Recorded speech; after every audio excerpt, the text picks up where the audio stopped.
All right. Good morning, everybody, and welcome. I welcome everyone here. My name is Garrett Ripa. I'm the Acting Deputy Executive Associate Director for ICE ERO, and I welcome everyone here.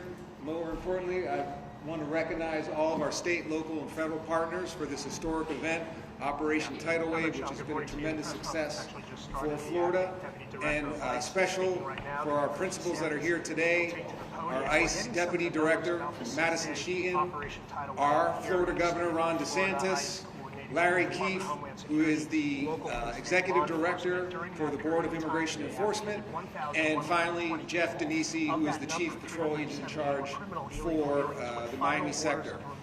Great opportunity to ask questions and to meet all these individuals. Again, it's been a historic event, and it's a commitment that we're all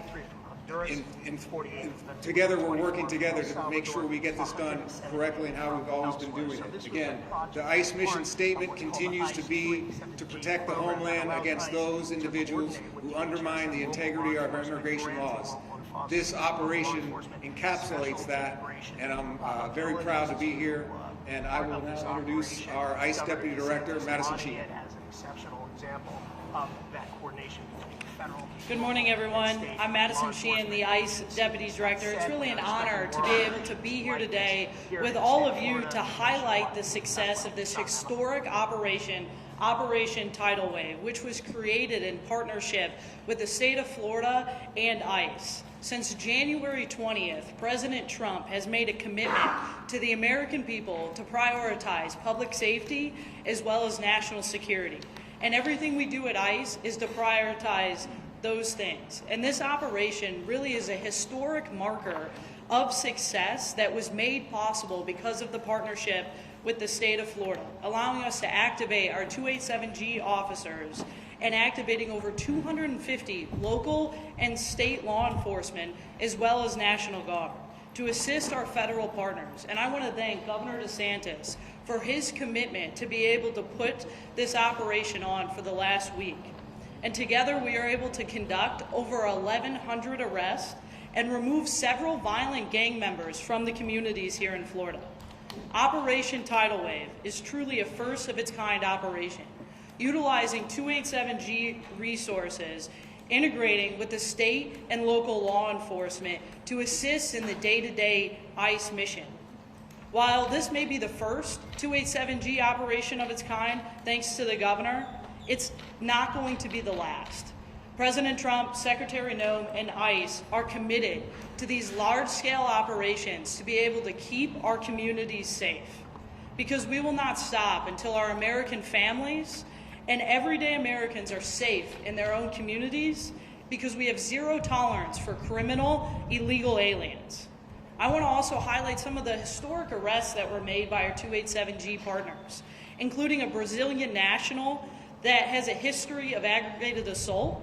We have a Mexican national taken into custody whose history includes kidnapping, and we also have Colombian nationals who were convicted of murder that we were able to take off of the street thanks to the men and women of ICE, our federal partners, as well as our state and local officers who dedicate themselves every single day to keeping the American people and the people of Florida safe.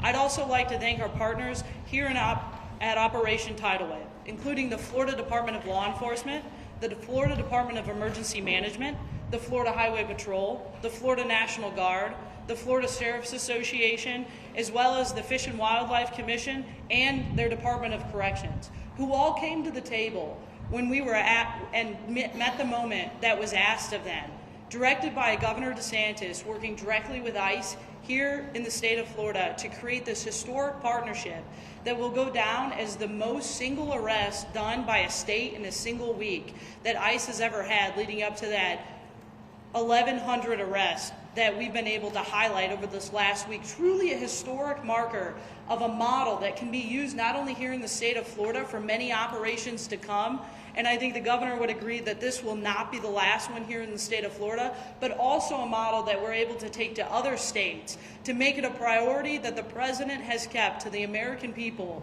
to make sure our communities are safe and continue to be safe. I'd also like to thank our federal partners, including CBP, the U.S. Coast Guard, ATF, DEA, the FBI, and the U.S. Marshals. This is truly an all-government approach set the tone by President Trump and Secretary Noem, and ICE is able to take the lead with these partners to be able to make this historic event and historic operation, Operation Tidal Wave, happen.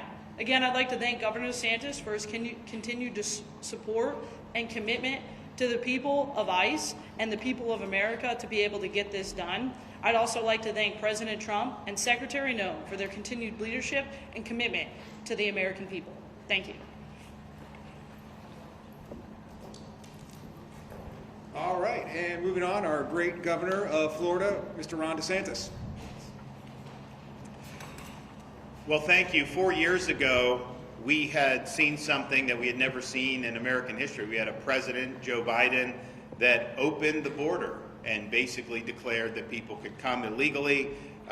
Interior enforcement was rendered basically null and void, and this was impacting not just the southern border region of Texas or Arizona, but communities all across the country, including in the state of Florida. And so 4 years ago, we were sending people to the southern border to help supplement state efforts to try to mitigate the damage. And our Operation Lone Star saw more than 1,000 national, state guardsmen, state law enforcement officers go to Texas to assist the state of Texas in stopping this border invasion. We also, being a maritime state, we are vulnerable to having illegal boats coming and bringing illegal aliens onto our shores. This was particularly pressing when you had issues in Haiti bubble up even more, and there was a lot of issues that people thought was going to lead to a mass migration into the state of Florida. We launched Operation Vigilant Sentry. We deployed more than 250 officers and soldiers from Florida Division of Emergency Management, State Guard, and other state law enforcement agencies to patrol Florida's southern coast. That was supplementing what the Coast Guard is already doing, but because of our efforts, we were able to bring about more than 17,000 repatriations and almost 500 vessels removed since that time at the end of 2022. And we worked together with the Coast Guard on that, but that was a huge, huge positive for us. Of course, our state efforts didn't end there. We were involved in illegal alien transport, similar to what Texas was doing, so that sanctuary jurisdictions were having to deal with the issues that the open border was bringing to other communities. And we were really on the front lines of that all 4 years of the Biden administration. Enter the 2024 election and the election of President Trump again. Border security and immigration enforcement was perhaps the signature issue of the president's first campaign in 2016 and this one where he got reelected. So we saw an opportunity to have a much different relationship with the federal government as it relates to immigration enforcement. So immediately I instructed our state agencies to engage in what are called 287G agreements with Immigration and Customs Enforcement, which basically leads to our state agencies being able to exercise authority in the immigration sphere to supplement and cooperate with the federal government. And we know that ICE had a rough run under Biden for 4 years. A lot of the things, this 287G program was effectively dormant. Certainly the task force model was dormant. So we did that. So you had Highway Patrol, Florida Department of Law Enforcement, Fish and Wildlife, all those agencies signing agreements. And I think you now have, I read a blurb that you have like 500 agencies, law enforcement agencies across the country that now have these agreements with ICE, and about half of those are in Florida, state and local, which we're really, really proud of. We're also, though, not just stopping with law enforcement. We've also done 287G agreements with regulatory agencies in Florida. Our Department of Business and Professional Regulation, Division of Alcoholic Beverage and Tobacco, the Florida Gaming Control Commission, and the Florida Lottery all operate in what we would consider target-rich environments.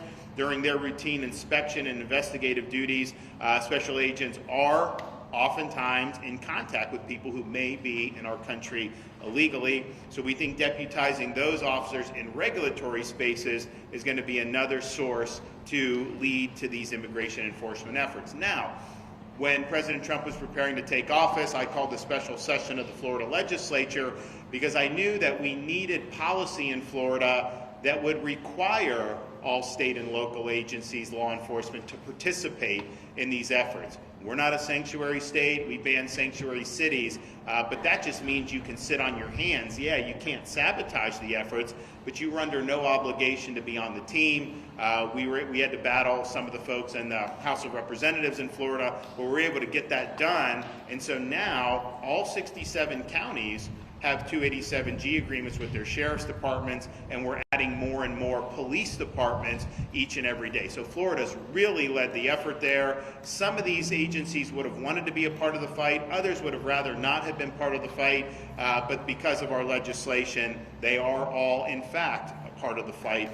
And this is something that's been really, really good. And there's been a lot of great enforcement efforts leading up to Operation Tidal Wave, but this has been the first of its kind throughout the United States. This is the largest immigration enforcement operation that we've seen in quite some time throughout the entire country. Florida state agencies assisted federal authorities to arrest over 1,100 illegal aliens across the state. That is a really significant impact. And we're demonstrating why we're going to continue to lead on this issue. And you see some of the people that were arrested there. These are people that should have never been in our country. Some of these people had been previously deported. Some of these people had been alerted in the Biden administration, but this is something they didn't want to have to do with it. So our folks have worked hand in hand with DHS to really, really make a difference for the people of Florida and for the people of the United States of America. Because I think when you're dealing with people, millions and millions of people here illegally, you see some of these folks who have huge, huge problems in their background, with their conduct, and really put our communities at risk. It's important that the law is enforced. It's important that those people are taken care of. But what it also does is sends the message going forward. The United States of America is serious about enforcing its immigration laws. So whereas under the previous president, you could pay coyotes and come to the border knowing that you'd be home free once you got there, there's a new sheriff in town. That is not going to be permitted. And I think that's one of the reasons why you've had the largest drop in border crossings in American history during President Trump's first 100 days. And so this has been night and day in terms of our state efforts, working with the Trump administration. I think it's going very, very well. That was not necessarily the case under the previous administration. What I'd also say is this: we have the best emergency response team in the country. Our state agencies are very versatile. We have both a National Guard and a State Guard who are used to responding to different types of contingencies. We're ready, willing, and able to take it to the next level.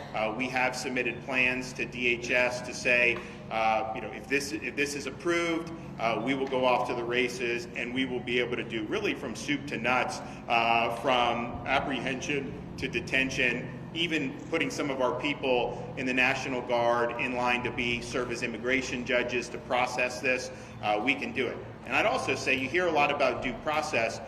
We have tens of thousands of illegal aliens in Florida at a minimum that have already been issued final orders of removal, and there's hundreds of thousands of them throughout the United States of America.